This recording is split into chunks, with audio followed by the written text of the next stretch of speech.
Broadcasting live from the Buckhead Business Radio X studios in Atlanta, Georgia, it's time for Atlanta Legal Experts. Good morning. Welcome to the premiere show of the Atlanta Legal Experts radio show. I'm your host, Emily Rowell with Crown Office Suites. We also have Rich Casanova with Buckhead Business Radio X in the background here, working as the producer and engineer today. Our special first guest of our show today are Amanda Farahani with Barrett and Farahani and Valentia Aline with the Aline Law Group. So we're going to start with you, Amanda.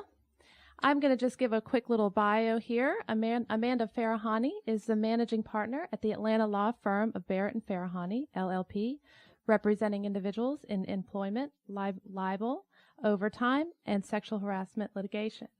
Excuse me. Through her practice, she is dedicated to pursuing civil justice for employees, as well as providing consultation and support to management employees. In addition, she is an adjunct faculty member of Emory Law School, teaching advanced trial advocacy. Prior to beginning her practice, she clerked for the Honorable John H. Ruffin, Jr. at the Georgia Court of Appeals. Known as an attorney who only takes serious and important cases, Amanda has proven this by achieving the highest verdict in a Family and Medical Leave Act case in the nation for her client and the largest libel verdict in Georgia. Amanda has also been recognized by her peers as a super lawyer, an award which acknowledges the top lawyers in Georgia as chosen by Georgia super lawyers and through the independent research of law and politics. She has been elected to the executive board of the National Employment Lawyers Association, Georgia chapter, and is on the executive board of the Atlanta Bar Association's Labor and Employment section. Thank you so much for being here. Well, thanks for having me, Emily. I have great questions here for you. What are the most common employment issues that you see?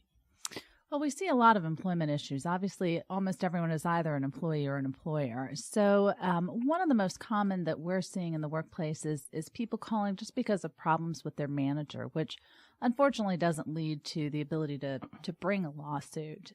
But we do also see other kinds of cases. A lot of sexual harassment, a lot of discrimination still goes on in the workplace. And then what most people don't realize is that they're probably being paid wrong and are entitled to overtime. Gotcha. Yeah. We know that Georgia is an at-will state. What does that mean exactly? Well, at-will means that you are employed at will, meaning that you can quit for any reason or you can be fired for any reason. But there are exceptions to that. So although people think, well, it's at will, I can't do anything, if one of the other laws are violated, then that actually gets rid of the at-will issues and you still have the ability to bring a claim. So if there's actually a contract in place, if one of those rules in the contract was broken, then the at-will thing is actually... Right. Well, at-will is the opposite of a contract. So Right. if you have a contract, it's, hey, you're employed here for a term, 2 years, whatever it might be. Otherwise, you are at will. You can quit or be fired for no reason. But, for example, if somebody sexually harasses you and you refuse that and you get fired, that's an illegal reason. So Right. at-will goes away. Gotcha. Thank you. What about sexual harassment, since you mentioned that? How does someone prove it when it is just a he said, she said type of issue? Well, it's interesting. We've had he said, she said kind of issues for a really long time. And today's day and age, what we're seeing a lot more of are people coming in with tape recordings, video recordings, text messages, text pictures. So there's a lot less of the he said, she said. And what most people don't realize is as long as you know that you're taping someone, you're allowed to do that. Right. So in today's day and age, anyone who's got an iPhone or a telephone can walk in, and if they're being harassed by their boss, they can just take that and record it and bring it in and have the actual evidence. Right. But even if they don't, it's still a matter of credibility. And so when you've got somebody who's harassing someone, what we have found is even if our client doesn't know about it, we can usually find a history of sexual harassment that we can point towards that harasser. Gotcha. That's some good advice, too, for somebody who wouldn't think about that otherwise, to bring in a recorder or something like that if they feel they're being harassed. It's amazing what people will say. Yeah, I'm sure. What should an employee do if they feel like they are being discriminated against or harassed? Besides recording it, what should they do otherwise? Well, that's a great question. If someone feels like they're being discriminated against, they are protected in the workplace if they make a complaint. Now, most people are scared that if they make a complaint of harassment or discrimination that they're going to be fired. So what they need to do, though, in order to ensure that one, hopefully it stops, is to go to their human resource or look at their employee handbook and see who's in that book that's supposed to be getting these complaints of discrimination. And then going to that person, making that complaint, ensuring that they're saying the words discrimination, and then following it up with an email or some sort of correspondence or even recording it. And at that point, if the company comes back and retaliates, then they've got a claim for the retaliation as well. But if they don't take that affirmative steps, it's a lot harder for them to show that there really was something happening. Gotcha. Now, I have another question here. I'm hearing a lot from President Obama about the minimum wage and overtime laws. How are companies still violating these overtime laws? In a multitude of ways, in fact. So it has long been thought that if you are paid on a salary basis, that you're not entitled to overtime. And that's simply not true. If you are paid on a salary basis, in very narrow circumstances, you might not be entitled to overtime. And what we've seen happen as the economy has gotten worse and worse is that people are being required to work more and more than they used to. So it's uncommon now for someone to actually work less than a 40-hour work week. So everyone knows if you're hourly, you're entitled to overtime. What people don't realize is if they're hourly, they're entitled to overtime on everything, including bonuses and commissions, not just their hourly rate. And if they're salaried, only a very, very few people aren't supposed to be getting overtime. Really, those people who are at the top of the company who benefit from the company's income. Gotcha. And, okay, we already answered that one. How could someone find out whether their situation violates the employment laws? Well, obviously the internet is a great place to start, but you can't look at the internet as something that's going to teach you about what your law is, because every single case is a little bit different and every person's situation is different. At our firm, for example, when you call our firm, what we do is we have every single person who calls our firm speaks with an attorney. I think that's unusual for employment law in particular. So we don't charge people. If they call in typically the same day, at most within 24 hours, they're going to have a phone call with one of the attorneys who can sit down, know how to identify all the potential employment issues in their situation, and then explain what the law is to them. Gotcha. And just a quick question for my personal Amanda, how did you really start focusing on employment law? What was it that made you want to concentrate on that? Well, I really feel like I got led into employment law. So I decided early in my career that I was going to just start out on my own. And I knew that I cared about discrimination and women's issues and things like that. And I really got led into it. My first case that I had a client come to me and say, hey, I've got a case that's going to trial in 2 weeks. It's a discrimination case. Will you take it? I took it on, ended up going to trial on it, had a lot of fun, learned a lot about it, and I realized that this really was a good fit for me. That's awesome. Well, we're glad you're here, and we're glad you love what you do. That's so awesome. And why don't you tell everybody who's listening how they can get more information on you? You can find us at justiceatwork.com, which is on our website. You can also give our office a call at 404-214-0120. That's our main number. Thank you. Awesome. Thanks for coming in. And then Valentia, our next guest. Good morning. Thank you for coming today. I'm going to do a little quick bio on Valentia. Valentia Aline devotes her time to bankruptcy, consumer law, and collections defense, and estate planning. Miss Aline has focused her practice on helping people change their lives for the better. Her role as an attorney allows her to ensure her clients receive a fair and just outcome to their case. Miss Aline works closely with her clients to guide them through the legal process, keeping them fully informed at all times and working with them to establish an enduring financial responsibility and personal independence. Prior to practicing law and founding the Aline Law Firm, Ms. Aline worked as a marketing and business development executive in the corporate sector for 15 years. Ms. Aline received her BA from the University of Virginia, her MBA from the University of Phoenix, her JD from Loyola University, Chicago School of Law, where she received special honors for her public interest work, her LLM in taxation from Northwestern University School of Law. You've done a lot. Yes. Thank you so much for coming in. Thank you. Why did you choose to practice bankruptcy law? Well, I went back to, as you just referenced, law school a little bit later in life. And when I graduated about 4 or 5 years ago, we were in the heart of one of our worst recessions we've seen in this country since the Great Depression. And so for me, on a daily basis, whether it was loved ones or just people who were calling the office were facing dire straits, good people just facing hard times, being laid off for almost 2 years. Haven't seen that again since the Great Depression. And so for me, I have a passion for people who want to do the right thing, but face challenges that they just didn't anticipate. And so I decided to be a consumer advocate, and that's really what led me into the area of primarily consumer bankruptcy on the bankruptcy side and estate planning on the other side of my practice. Gotcha. Awesome. So who are your typical clients, and what should be aware of or consider before filing a bankruptcy?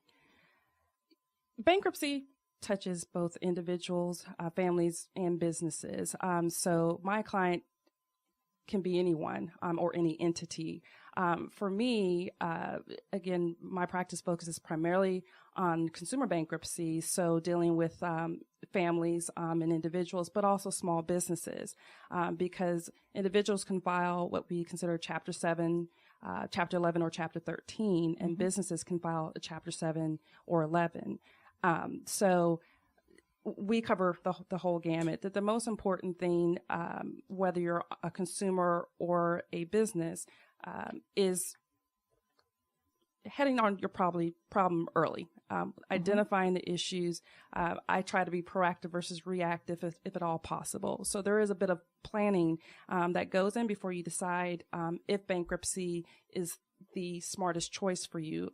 And so what I tell people, if they are going to consider bankruptcy, let's kind of look at it, evaluate the whole business picture, your financial picture, because we may be able to do direct negotiation with the creditor to keep your credit intact. Or if you're a business, we may be able to liquidate assets to pay off debt before you take the bankruptcy route. So we take a holistic approach and don't just, I always look at bankruptcy as just part of the toolkit. And is that tool the right choice for you at the particular time, or are there alternatives to bankruptcy? And you mentioned the creditors as well. Do you represent both the creditors and the debtors? Yes. Primarily, we do represent consumers, but on the creditor side, whether it's a landlord who wants to make sure their interest is protected with a tenant from a lease perspective, or on the creditor side, it can be helping them get relief from the automatic stay so that they can obtain their property and sell it or what have you. So we do creditor work, and I think is actually a benefit to debtors, believe it or not, because if you know what the issue is from the creditor's perspective, there is opportunity to hopefully a more cost-effective, and certainly from a creditworthiness perspective, if we can negotiate outside of the courtroom and find a happy medium between the creditor and the debtor, it saves the debtor's credit, certainly for sure. It also minimizes the litigation with the attorney's fees that come with that. Gotcha. That's awesome. When may you file for bankruptcy protection, and what kind of relief is available? You can file, as I previously mentioned, bankruptcy at any time. On the consumer side, again, you have choices, typically Chapter 7, 13, or 11. And the 7 is what we consider a liquidation bankruptcy, where it gives you an opportunity as a debtor or a business to get a fresh start, walk away from your debts, and get that fresh start, which is what the bankruptcy code or Congress designed the bankruptcy code for. And the great thing about Chapter 7, which a lot of people don't know, there are no limits. I've had clients who are $3 million in debt and have a Chapter 7. What we do is to determine if you can qualify without being too lawyer-like early in the morning is what we call the means test. It all boils down to what your income is compared to what the expenses are to determine which chapter an individual or a business organization can file. On a Chapter 13, we look at that as a wage earner or a restructure, because it gives you an opportunity over a 3 to 5 year period to be able to repay your debts. And so a lot of people, if they ask me a question, well, why should I do 8, 7, or 13? A lot of people who file Chapter 13 are because they have assets that they want to protect. Okay. And so let's say you're delinquent on your home for 10 months. To file Chapter 7, if you want to keep your property, you have to be current.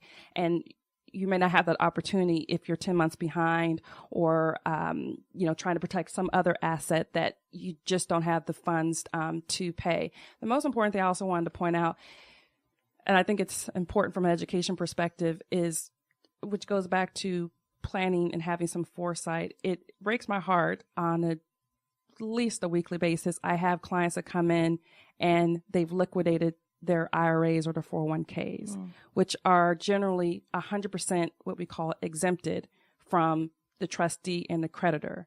And so I share it to simply say, if you ultimately are going to have to file, hold on to what was designed to take care of you when you retire, because it's typically 100% exempt. And if you took that money out to pay a creditor and you still filed bankruptcy, what did you do it for? Because once that money is gone, it's very hard to replenish. Also, you may be creating new debt because you have the income tax if you do the early withdrawal, and then you have the early withdrawal penalty from a 401k or IRA. That's very important to know. Good advice. So what happens after you file for bankruptcy, and what should a filer expect? What happens after bankruptcy, the number one question I get is, how's this going to affect my credit? And the people who are considering bankruptcy, their credit's already been damaged or tarnished, or they probably wouldn't be considering this as an option. And so I always tell people it doesn't get much worse. If anything, it gets better, because certainly, of course, your FICO score is going to be affected. There's no way that you can get around that. But so is every time you're 30 days late or 60 days late or you have a judgment. So adding a bankruptcy doesn't diminish that drastically, your credit score. But what it does do, especially let's say if you file Chapter 7, which again is a liquidation, you're usually outside of that Chapter 7 within 90 to 120 days of filing. And so from that point, you can start to rebuild your credit. And typically, it's like any other derogatory. The further you get away from it, the less impact it has on your score. So you go from being one of the least credit-worthy debtor to being where you are the optimal, because you've offloaded the debt that you had prior to filing. So you certainly, I won't sugarcoat that part. You do take an immediate hit, but it gives you that fresh start and it helps you rebuild where you wouldn't have probably had that opportunity if you continue to let the circumstances that led you to file the bankruptcy just sit there. Gotcha. Okay. So what is the best way to address a creditor that was left off the bankruptcy and the debtor has received a discharge? That's a great question. So a lot of people don't know that once a bankruptcy discharge, you actually can open it, but you have to have it based on what we call for cause, because there's an administrative cost with reopening the case. The number one is in bankruptcy, you have to do what we call a pre-filing and a post-filing course in order to receive your discharge. Now, if you have to take the pre-petition, because if you don't file that, you can't file the bankruptcy. Your case is going to get dismissed. But because there's time to do the post-petition course, a lot of people will take the course, and for whatever reason, the certificate never gets filed with the court, so the case gets closed, and you without receiving your discharge. And so that's certainly a reason to reopen the case and file the certificate. Gotcha. Other reasons are you may have forgotten assets, and it's very important. What most people don't understand, there's this fear that I can't tell you everything. That's where you run into trouble. You need to tell me all the assets that you have so we can exempt them out. If we speak early enough, this is kind of where the estate planning comes in. We can legally look at transferring assets or do what we consider asset planning before you even look at bankruptcy. And so if you've forgotten a creditor, to answer the last part of the question, you can certainly reopen that. The key is, as long as a delay, normally a court won't have an issue with it. And a prime example is you had a landlord and you left the home 4 years ago, completely forgot because they never came looking for the last 2 months of rent. They filed their dispossessory. They just wanted you out of the home. But they can file for a deficiency and they just don't collect on it, because you can collect up to 6 years after a judgment's been rendered here in the state of Georgia. Okay. So, you just forgot about it because you never heard from them. Well, that is a valid reason for cause to open a case. As long as that delay has not caused jeopardy or harm to the creditor, normally the court won't have an issue with you reopening the case to add a creditor, because people have debts, old debts, and completely forget about them, which is fair. Gotcha. Well, you were talking about assets. What are some of the pros and cons of asset protection? Yeah, so asset protection, there's a difference between asset protection and fraud, conveyance via fraud. If you try to transfer your home right before you file bankruptcy, that's going to be a fraudulent conveyance. Gotcha. Because you're trying to offset this right before you file. And it's something that can be easily traced, because anything that's titled has to be recorded. So a trustee or creditor can easily see that you've done the shift. And one of the questions on the bankruptcy schedules is, have you transferred any property? Gotcha. So again, it's not that you can't, but it's the problem that you run into is if you don't tell me, or the court, that is, that you have transferred, and there has to be a basis for why you transfer that asset. And so what I tell people is, especially if you may be someone like a person that I had $3 million in debt, you're a high net worth client, the estate planning kicks in if you're early enough that you can start to, for tax purposes, look at finding estate planning vehicles to legally protect your assets before you even consider having to file bankruptcy. So that's what we mean by asset protection. Those are some really interesting points. A lot of stuff for me to learn. I really am interested in that. And I want to go back to Amanda. What led you to want to pursue your own firm? So, some silly things. To start with, though, I had grown up, my parents were both independent. My father's a physician, my mother owned businesses. And so I was always led to think that it's better to work for yourself and to develop something. But what really was the last deciding factor for me is I am just not a morning person. And having to be at work every single morning at 8:00 in the morning to me sounded awful. And so I started my own firm. And then since that time, we've really worked towards developing it. And we're actually now the largest plaintiff's employment firm in Atlanta. Wow, that is awesome. Yeah, well, I'm it's glad been you were great. here at 8:00 in the morning. Yes, Thank you it was for making difficult. that Yes. sacrifice. So- And we would love to have you back on too Thank as a you. future guest as Yes. well. And Valentia, I believe Amanda actually had a question or two for you, possibly. Yeah. So we often have people who come to us. Obviously, they've lost their job. And so it's difficult for them to try and figure out what to do. One of the things that we've noticed, however, is that people are filing bankruptcy and not including it as one of those assets. It's a forgotten asset, I think you called it. How do you deal with that in bankruptcy? Well, from a bankruptcy perspective, we have what we call schedules. And one of the schedules is the Statement of Financial Affairs. And it's a series of about 21 questions. And so to try to avoid that issue, again, stressing on the outset that it is important that you fully disclose, because I've only had one case, but I had a client who didn't disclose all of his assets, and he did not receive a discharge, and we could not refile under a different chapter because the court deemed it as not a good faith filing. And so again, I can't stress enough the point of really being clear with the client, and by going through the questions, normally we avoid that issue, because one of the specific questions is, have you received any inheritance? Are you involved in a lawsuit? Can you be sued? Because even when you receive your discharge, the trustee can go back for up to 6 months and see, maybe you settled this right after you receive your discharge. That is considered an asset from the bankruptcy court's perspective, and the trustee can take that asset and use it, turn it into cash to pay creditors.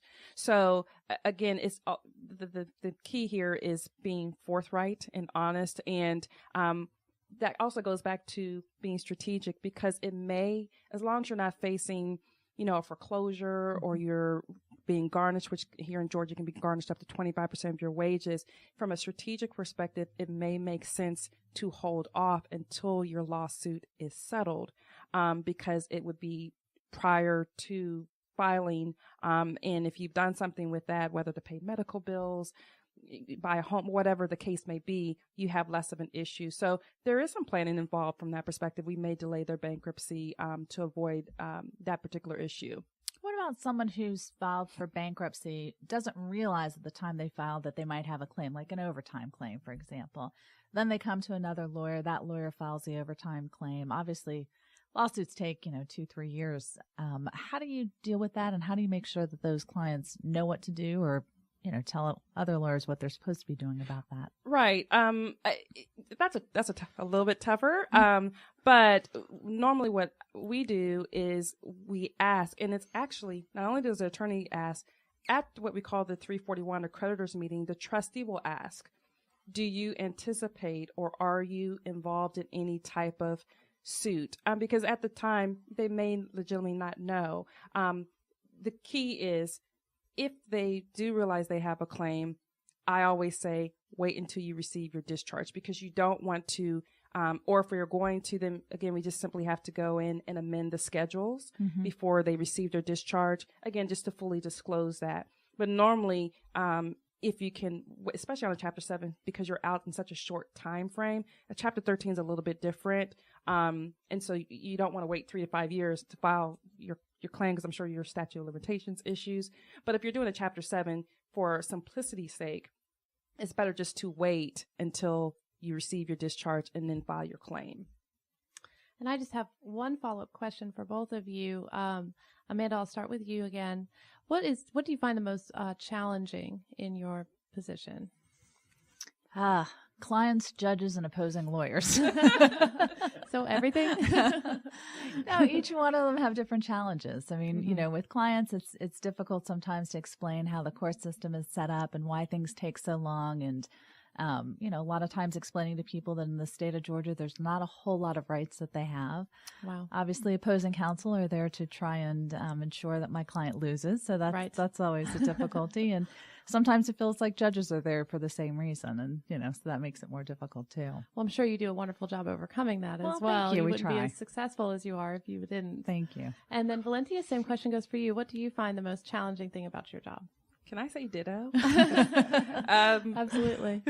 For me, because I'm a solo practitioner, so probably being efficient in my time and being smart. I do have support staff, but I'm the only attorney in my office. And so I would say time management and really being smart about the kind of cases. And I think that's a benefit of being self-employed as well, or owning your own firm, that we can choose the clients. And sometimes it's just not a good fit. Right. So being smart from that perspective as well gives me a little bit of extra sleep at night.